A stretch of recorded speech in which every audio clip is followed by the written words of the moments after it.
Your Steve Jones Show podcast is loading now. The Steve Jones Show podcast is sponsored by Sunbury Motors, North 4th Street in Sunbury, and Sunbury Motors Kia, routes 11 and 15 in Hummel's Wharf.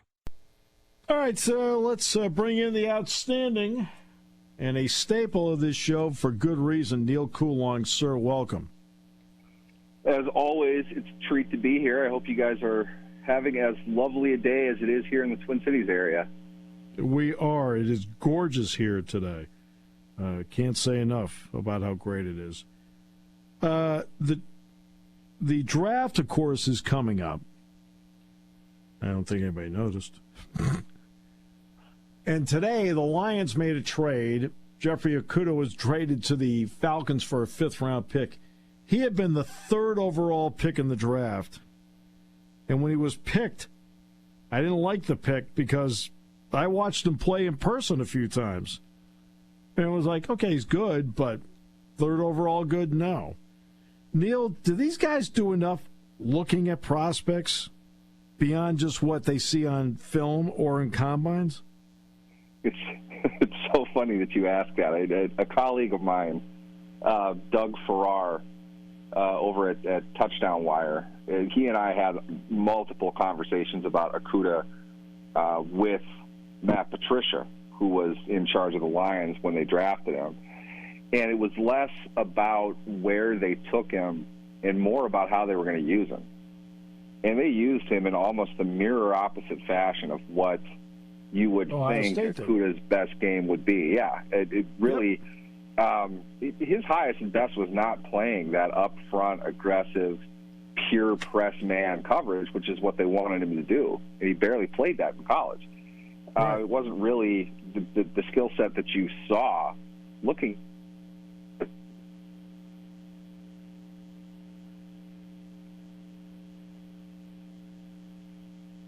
Where the issues come in, especially at cornerback, is how they feel his skills will translate to what they do.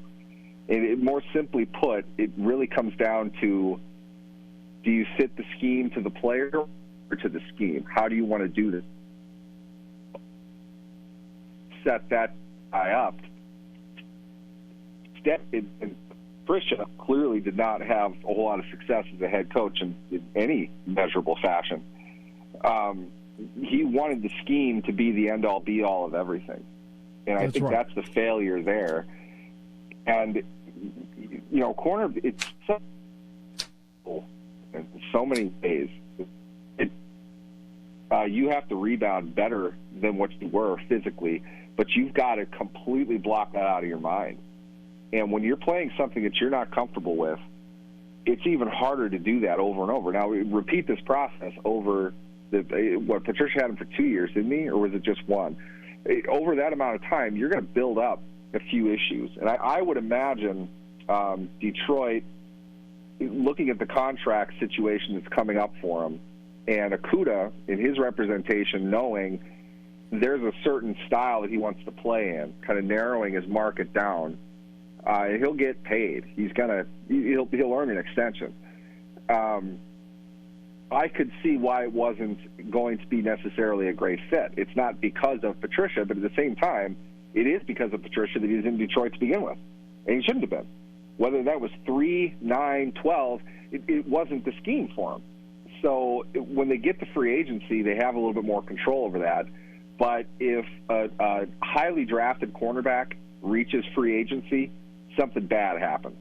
You don't let those guys go. So it damages him a little bit. I don't know if he's able to kind of reach that top 5 level financially, but I would be confident in Atlanta that runs a little bit more off coverage. They can probably make a little bit more hay out of him than Detroit could. But I'm going to guess Detroit, for the same reasons they let T.J. Hawkinson go to Minnesota, a division team, for not an incredibly huge haul. Decent, but not great. It's because of the contract that's coming up. And he doesn't fit with them long term. That could be a schematic issue. That could be a talent issue. It could be purely just a financial issue. And Detroit, I would guess, considering Hawkinson is a very good receiver. They want to run the ball. If they're committing the 2-3 years of their franchise purely to what they're doing at that moment, it's a schematic decision, and they weren't going to pay Hawkinson to catch 45 balls and block all the time. The money that he can command in free agency is going to be more as a pass catcher, and he was, the second highest targeted player on the Vikings after he got there and he started playing. So it seems like both sides kind of fit for that. With Okudah, I would imagine in Atlanta he's going to be given more opportunity to think that he does while he's still fairly cheap. But there's not a whole lot of time until he hits that contract level. The fact that he only goes for, a fifth-round pick, I'm going to guess he wants a new contract. He wants it now. So There's risk involved with Atlanta taking him on. But they're getting the better end of that deal if they're willing to throw a 5 at potentially a high-level, high-skill quarterback that might not have quite found his footing yet in the NFL. And there's no timetable for that. He can still continue to improve. Like you said, in college, he was raw. He wasn't a highly technically skilled player. If we were, you mentioned the draft, too. If we're going to get into it, you watch a guy like Christian Gonzalez. You see polish with him. He's ready. He's not the physical beast that Okudah is, although I'd argue he's not far from that.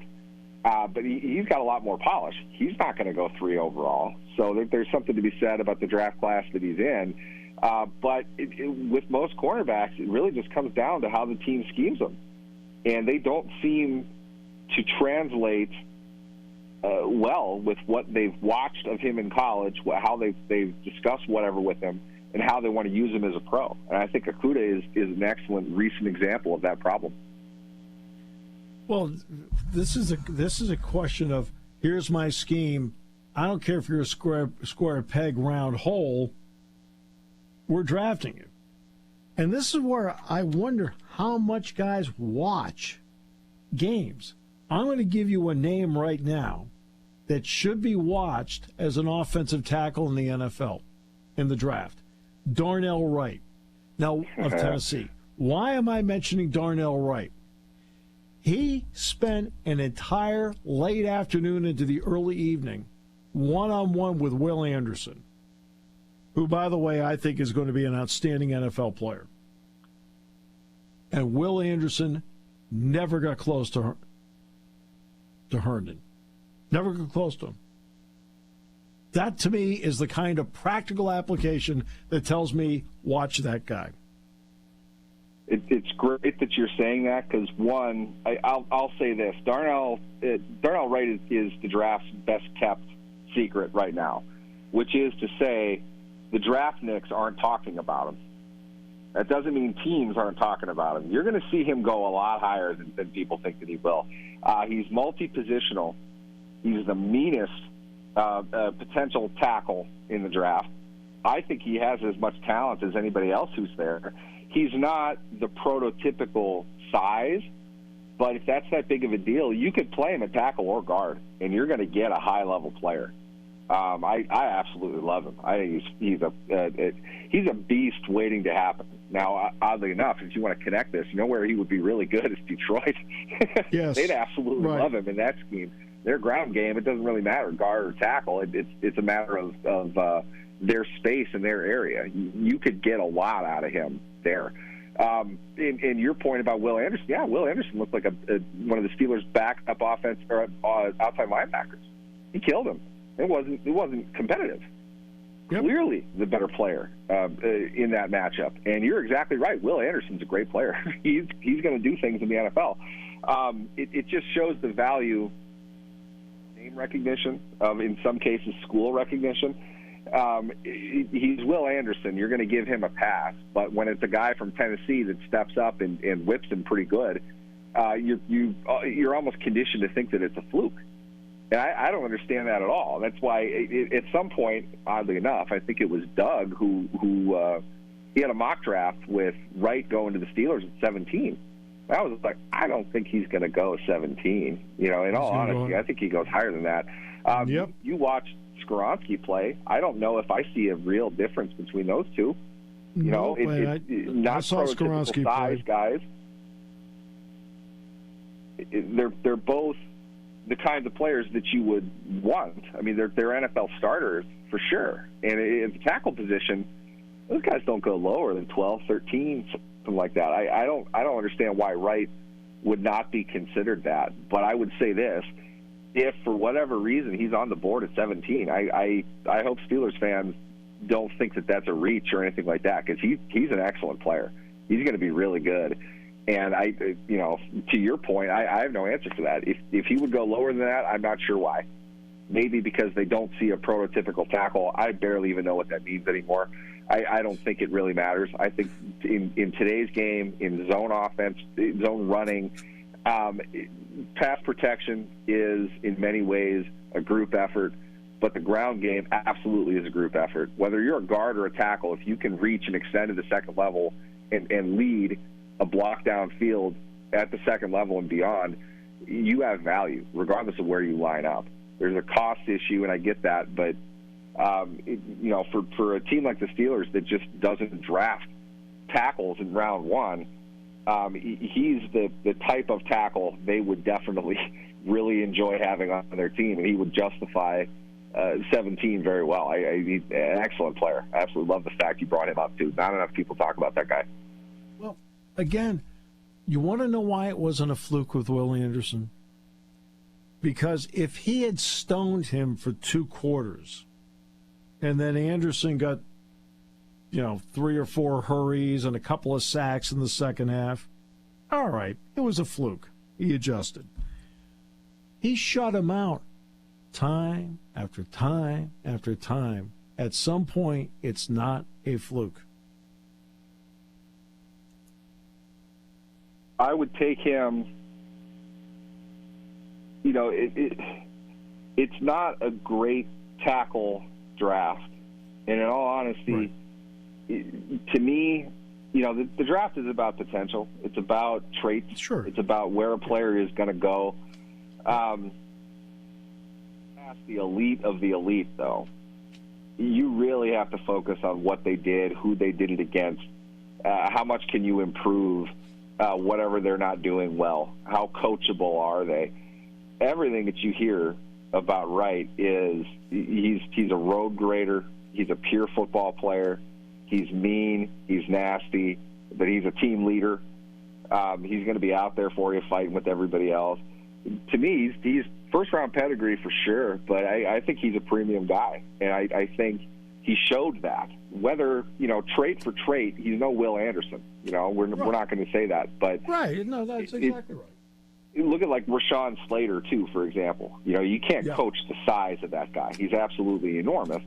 That's going to boost his stock a bit, and he's built on that to become one of the best in the game. He'll continue to be that. A guy like Wright, I would bet on, because I think he's a plug and play. I think he can play immediately, right or left. I think he can play inside. So he's a 4-position offensive lineman as a rookie with good experience against top-level competition. And the bona fides to show not only did he play against the best, but he beat them too. Yeah. I would take a guy like that over the prospect, the kid from Georgia, for example. Yes. Great tools there, but you know how to block. He's not there. I'm not. This is not to say that a guy coming into the league needs to be Anthony Munoz. It's just that you look at one, he's polished, he's refined, he can play year one.